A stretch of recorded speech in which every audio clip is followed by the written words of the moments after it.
ಆತ್ಮೀಯ ಬಂಧುಗಳೇ, ಮಹಾಭಾರತ ಭೀಷ್ಮ ಪರ್ವ ಇದರಿಂದ ಶ್ರೀಮದ್ ಭಗವದ್ಗೀತಾ ಗುಣಾತ್ರಯ ವಿಭಾಗ ಯೋಗ ಇದನ್ನ ತಿಳ್ಕೊಳ್ತಾ ಇದ್ವಿ. ಓದ ಭಾಗದಲ್ಲಿ ಭಗವಂತ ಅರ್ಜುನನಿಗೆ ಹೇಳ್ತಾನೆ, ಈ ಮಾಯೆ ಅನ್ನೋದೇನಿದೆಯೋ, ಪ್ರಕೃತಿ ಅನ್ನೋದೇನಿದೆಯೋ ಅದು ಗರ್ಭಧಾರಣೆ ಮಾಡುತ್ತೆ, ನಾನು ಬೀಜ ಪ್ರದಾನ ಮಾಡುವಂತ ತಂದೆ ಅಂತ ಎಕ್ಸ್ಪ್ಲೇನ್ ಮಾಡಿ ಹೇಳಿದೆ. ಅದನ್ನೆಲ್ಲ ತಿಳ್ಕೊಂಡ್ವಿ. ಆಮೇಲೆ 3 ಗುಣಗಳ ಬಗ್ಗೆ ಈಗ ಹೇಳ್ತಾ ಇದ್ದಾನೆ ಭಗವಂತ. 3 ಗುಣಗಳು ಯಾವುದು? ಸತ್ವಗುಣ, ರಜೋಗುಣ ಮತ್ತೆ ತಮೋಗುಣ. ಈ 3 ಕೂಡ ಪ್ರಕೃತಿಯಿಂದಾನೇ ಉತ್ಪತ್ತಿ ಆಗತ್ತೆ. ಇದು ಜೀವಾತ್ಮನನ್ನ ಈ ಶರೀರದಲ್ಲಿ ಕಟ್ ಹಾಕತ್ತೆ ಅನ್ನೋದು ತಿಳ್ಕೊಂಡ್ವಿ. ಆ 3 ಗುಣಗಳಲ್ಲೂ ಕೂಡ ಸತ್ವಗುಣ ತುಂಬಾ ಶ್ರೇಷ್ಠವಾಗಿರುವಂಥದ್ದು, ನಿರ್ಮಲವಾಗಿರುವಂಥ ಕಾರಣದಿಂದಾನೇ ಅದು ಪ್ರಕಾಶಗೊಳಿಸುವಂಥದ್ದು ಮತ್ತೆ ವಿಕಾರರಹಿತವಾಗಿದೆ. ಅದೇನ್ ಮಾಡುತ್ತೆ? ಸುಖದ ಸಂಬಂಧದಿಂದ ಮತ್ತೆ ಜ್ಞಾನದ ಅಭಿಮಾನದಿಂದ ನಮ್ಮನ್ನ ಕಟ್ ಹಾಕತ್ತೆ ಅನ್ನೋದನ್ನ ತಿಳ್ಕೊಂಡ್ವಿ.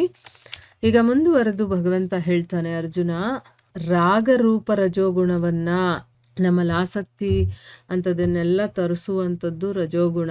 ಈ ರಜೋಗುಣ ಕಾಮನೆ ಮತ್ತೆ ಆಸಕ್ತಿಯಿಂದ ಉತ್ಪತ್ತಿಯಾಗಿದೆ ಅಂತ ತಿಳ್ಕೊ ನೀನು. ರಜೋಗುಣ ಇರೋದು ನಮ್ಮಲ್ಲಿರುವಂಥ ಕಾಮನೆ ಮತ್ತೆ ಆಸಕ್ತಿಯಿಂದ, ಮತ್ತದು ಜೀವಾತ್ಮನನ್ನ ಕರ್ಮಗಳ ಮತ್ತೆ ಅದರ ಫಲದ ಸಂಬಂಧದಿಂದ. ಈಗ ನಾವೇನಾದ್ರೂ ಕೆಲಸ ಮಾಡ್ತೀವಿ, ಅದಕ್ಕೊಂದು ಫಲಾಪೇಕ್ಷೆ ಇಟ್ಕೊಂಡು ಮಾಡ್ತೀವಲ್ವಾ.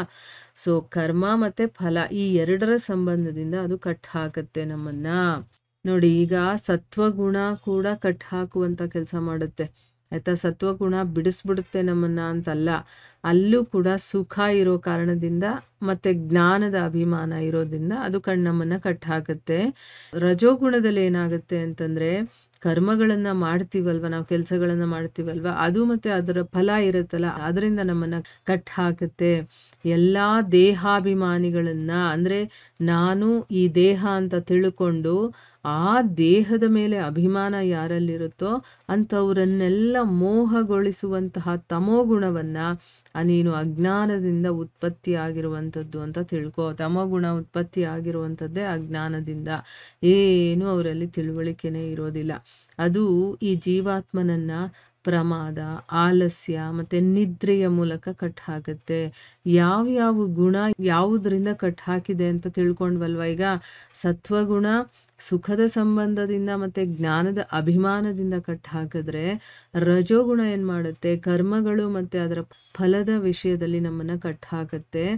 ಇಲ್ಲಿ ಮುಂದುವರೆದು ಭಗವಂತ ಹೇಳ್ತಾನೆ, ಅರ್ಜುನ, ಸತ್ವಗುಣ ಸುಖದಲ್ಲಿ ತೊಡಗಿಸುತ್ತೆ, ಮತ್ತೆ ರಜೋಗುಣ ಕರ್ಮಗಳಲ್ಲಿ ನಮ್ಮನ್ನ ತೊಡಗಿಸಿದ್ರೆ, ತಮೋಗುಣ ಇದೆಯಲ್ಲ ಅದು ಜ್ಞಾನವನ್ನ ಮುಚ್ಚಾಕಿ ಪ್ರಮಾದದಲ್ಲೇ ತೊಡಗಿಸುತ್ತೆ. ಏನೋ ಒಂದು ಘಟನೆಗಳು, ಅಂದ್ರೆ ನಮಗೆ ತೊಂದರೆಗಳು ಬರುತ್ತಲ್ಲ, ಅಂತ ಘಟನೆಗಳಲ್ಲಿ ನಮ್ಮನ್ನ ತೊಡಗಿಸುತ್ತೆ.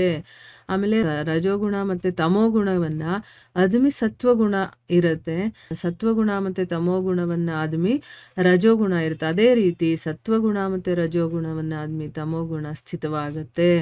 ಅಂದ್ರೆ ಯಾವುದೋ ಒಂದು ಡಾಮಿನೆಂಟ್ ಆಗಿರುತ್ತೆ, ಮುಂದಾಳತ್ವವನ್ನ ವಹಿಸುತ್ತೆ.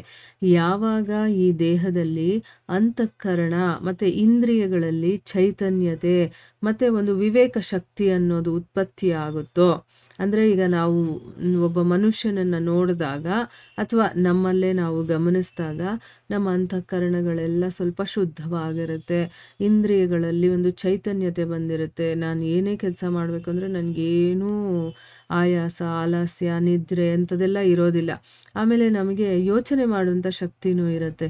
ಇದು ಸರಿ, ಇದು ತಪ್ಪು ಅನ್ನುವಂಥ ಒಂದು ವಿವೇಕ ಶಕ್ತಿ ಕೂಡ ನಮ್ಮಲ್ಲಿ ಉತ್ಪತ್ತಿ ಆಗಿರುತ್ತೋ, ಆಗ ಆ ಸತ್ವಗುಣನೇ ದೊಡ್ಡದು ಅಂತ ತಿಳ್ಕೊಬೇಕಂದ್ರೆ ಏನು, ಆ ಮನುಷ್ಯನಲ್ಲಿ ಸತ್ವಗುಣ ಹೆಚ್ಚಾಗಿದೆ ಅನ್ನೋದು ನಮಗೆ ಗೊತ್ತಾಗತ್ತೆ.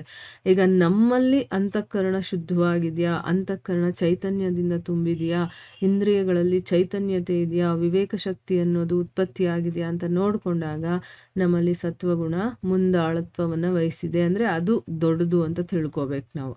ಅದೇ ರೀತಿ ರಜೋಗುಣ ಹೆಚ್ಚಾಗೋದ್ರಿಂದ ಏನಾಗುತ್ತೆ ಅಂದ್ರೆ ನಮ್ಮಲ್ಲಿ ಲೋಭ ಜಾಸ್ತಿ ಆಗುತ್ತೆ. ಆಮೇಲೆ ಲೋಭ ಪ್ರವೃತ್ತಿ ಹೆಚ್ಚಾಗಿ ಎಲ್ಲಾ ರೀತಿಯ ಕರ್ಮಗಳನ್ನು ಕೂಡ ನಾವು ಸಕಾಮ ಭಾವದಿಂದ ಆರಂಭ, ಅಶಾಂತಿ ವಿಶೇಷವಾದ ಭೋಗಗಳ ಲಾಲಸೆಗಳು, ಇದು ಬೇಕು, ಅದು ಬೇಕು, ಅದನ್ನು ಅನುಭವಿಸ್ಬೇಕು, ಇದನ್ನು ಅನುಭವಿಸ್ಬೇಕು, ಅದು ಇದೆಲ್ಲನೂ ಕೂಡ ಉತ್ಪತ್ತಿಯಾಗುತ್ತೆ ನಮ್ಮೊಳಗಡೆ. ಈಗ ಒಬ್ಬೊಬ್ಬ ಮನುಷ್ಯನಲ್ಲಿ ಒಂದೊಂದು ಗುಣ ಇರುತ್ತಲ್ವ, ಆ ಗುಣ ಯಾವ ಗುಣ ಇದೆ ಅಂತ ನಾವು ಹುಡುಕೋದು ಹೆಂಗೆ ಅಂತಂದರೆ ಈ ರೀತಿ. ರಜೋಗುಣ ಹೆಚ್ಚಾದಾಗ ನಮ್ಮಲ್ಲಿ ಆಸೆಗಳು ಜಾಸ್ತಿ ಆಗುತ್ತೆ, ಮನಸ್ಸಿಗೆ ಅಶಾಂತಿ ಇರುತ್ತೆ. ಯಾಕೆ? ನಮಗೆ ಅದು ಬೇಕು ಇದು ಬೇಕು ಅನ್ನುವಂಥ ಒಂದು ಆಸೆಗಳು ಹೆಚ್ಚಾಗಿರುತ್ತೆ. ಭೋಗಗಳನ್ನೆಲ್ಲ ನಾನು ಭೋಗಿಸ್ಬೇಕು ಅನ್ನುವಂಥ ಒಂದು ಮನಸ್ಥಿತಿಯಲ್ಲಿ ನಾವಿರ್ತೀವಿ. ಅದೇ ರೀತಿ ತಮೋಗುಣ ಹೆಚ್ಚಾಗೋದ್ರಿಂದ ಅಂತಃಕರಣ ಮತ್ತು ಇಂದ್ರಿಯಗಳಲ್ಲಿ ಅಪ್ರಕಾಶ, ಕರ್ತವ್ಯ ಕರ್ಮಗಳಲ್ಲಿ ಅಪ್ರವೃತ್ತಿ ಮತ್ತು ಪ್ರಮಾದ, ನಿದ್ರೆ ಇಂಥದ್ರಿಂದ ಅಂತಃಕರಣ ಮೋಹಿತವಾಗಿರುವಂಥ ವೃತ್ತಿಗಳೆಲ್ಲ ನಮಗೆ ಕಾಣಿಸ್ಕೊಳ್ಳುತ್ತೆ. ಈ ರೀತಿಯದ್ದೆಲ್ಲ ಉತ್ಪತ್ತಿ ಆಗುತ್ತೆ ಅಂತ ಅಂದ್ಬಿಟ್ಟು ಇಲ್ಲಿ ಹೇಳ್ತಾ ಇದ್ದಾರೆ. ಅಂದರೆ ಈಗ ತಮೋಗುಣ ಹೆಚ್ಚಾಗಿರೋರು ಹೇಗಿರ್ತೀವಿ ಅಂತಂದರೆ ಅಂತಃಕರಣದಲ್ಲಿ ಮತ್ತು ಇಂದ್ರಿಯಗಳಲ್ಲಿ ಚುರುಕುತನ ಇರೋದಿಲ್ಲ, ಪ್ರಕಾಶತೆ ಅನ್ನೋದು ಇರೋದಿಲ್ಲ ಅಂತ ಹೇಳ್ತಾ ಇದ್ದಾರೆ. ಈಗ ಯಾರಲ್ಲಿ ಅಂತಃಕರಣದಲ್ಲಿ ಪ್ರಕಾಶ ಇದೆಲ್ಲ ಇರುತ್ತೋ ಅದು ಸತ್ವಗುಣಕ್ಕೆ ಸೇರಿರುವಂಥದ್ದು. ಅವರಲ್ಲಿ ಆ ಒಂದು ಚೈತನ್ಯ ಶಕ್ತಿ ಇರುತ್ತೆ.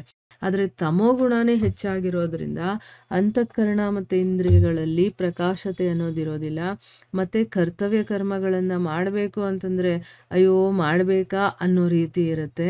ನಿದ್ರೆ ಮತ್ತು ಪ್ರಮಾದಗಳು, ಈ ರೀತಿ ಅಂತಃಕರಣವನ್ನು ಮೋಹಗೊಳಿಸುವಂತಹ ಕೆಲಸಗಳು, ಈ ರೀತಿ ಎಲ್ಲ ನಮ್ಮೊಳಗಡೆ ಉತ್ಪತ್ತಿ ಆಗುತ್ತೆ. ಆಗ ಅದು ತಮೋಗುಣದಲ್ಲಿ ತುಂಬಿದ್ದಾರೆ ಅವರು ಅಂತ ತಿಳ್ಕೊಬೇಕು ನಾವು. ಯಾವ ಯಾವ ಗುಣಗಳು ಹೇಗೆ ನಮ್ಮಲ್ಲಿ ರಿಯಾಕ್ಟ್ ಮಾಡ್ತವೆ, 3 ಗುಣಗಳು ಮಿಕ್ಸ್ ಆಗೇ ಈ ಶರೀರದಲ್ಲಿ ಕೆಲಸಗಳು ನಡೆಯುವಂಥದ್ದು. ಅದರಲ್ಲಿ ಮುಖ್ಯವಾಗಿ ಒಂದು ಗುಣ ಎದ್ದು ಕಾಣಿಸುತ್ತೆ. ಏನೇನು ಇದ್ದಾಗ ಯಾವ್ಯಾವ ಗುಣ ಮೂಲವಾಗಿದೆ, ಮೇನ್ ಆಗಿದೆ ಅನ್ನೋದು ನಮಗೆ ಗೊತ್ತಾಗಲಿ ಅಂತ ಇಲ್ಲಿ ಎಕ್ಸ್ಪ್ಲೈನ್ ಮಾಡಿದ್ದಾರೆ. ಯಾರು ಲವಲವಿಕೆಯಿಂದ ಎನರ್ಜೆಟಿಕ್ ಆಗಿರ್ತಾರೋ ಅವರಲ್ಲಿ ಯಾವಾಗಲೂ ಸಂತೋಷ, ಆನಂದ ಇರುತ್ತೆ, ಅಂತಃಕರಣ ಶುದ್ಧವಾಗಿರುತ್ತೋ, ಆಮೇಲೆ ಸರಿಯಾದ ರೀತಿಯಲ್ಲಿ ಅವರು ಡಿಸಿಷನ್ ತಗೊಳ್ತಾ ಇರ್ತಾರೋ ಅಂಥ ಗುಣಗಳಿದ್ದಾಗ ಸತ್ವಗುಣ ಅವರಲ್ಲಿ ಹೆಚ್ಚಾಗಿದೆ ಅಂತ ತಿಳ್ಕೊಬೇಕು. ಯಾರು ಕೆಲಸ ಮಾಡೋದು ಅದು ಬೇಕು ಇದು ಬೇಕು ಅನ್ನೋ ಆಸೆ ಆಕಾಂಕ್ಷೆಗಳಿರುತ್ತೆ, ಅದನ್ನು ತೀರಿಸ್ಕೋಬೇಕು ಅಂತ ಅವರು ತುಂಬ ಕಷ್ಟಪಟ್ಟು ಕೆಲಸ ಮಾಡ್ತಾ ಇರ್ತಾರೆ, ಅವರಲ್ಲಿ ರಜೋಗುಣ ಮೂಲವಾಗಿದೆ ಅಂತ ತಿಳ್ಕೊಬೇಕು. ಇನ್ನು ಯಾವಾಗೂ ನಿದ್ದೆ ಮಾಡೋದು, ಅಯ್ಯೋ ನಂಗೆ ಕೆಲಸ ಮಾಡೋಕ್ಕೆ ಇಷ್ಟ ಇಲ್ಲ ಅನ್ನೋದು, ಒಂಥರ ಆಲಸ್ಯವಾಗಿರ್ತಾರಲ್ಲ ಅಂಥ ರೀತಿಯಲ್ಲಿದ್ದಾಗ ಅದು ತಮೋಗುಣ ಹೆಚ್ಚಾಗಿದೆ ಅವರಲ್ಲಿ ಅಂತ ನಾವು ತಿಳ್ಕೊಬೋದು. ಸೊ ಈ ರೀತಿ 3 ಗುಣಗಳ ಒಂದು ವಿಶೇಷತೆಯನ್ನು ಇಲ್ಲಿ ಭಗವಂತ ಹೇಳಿದ್ದಾನೆ.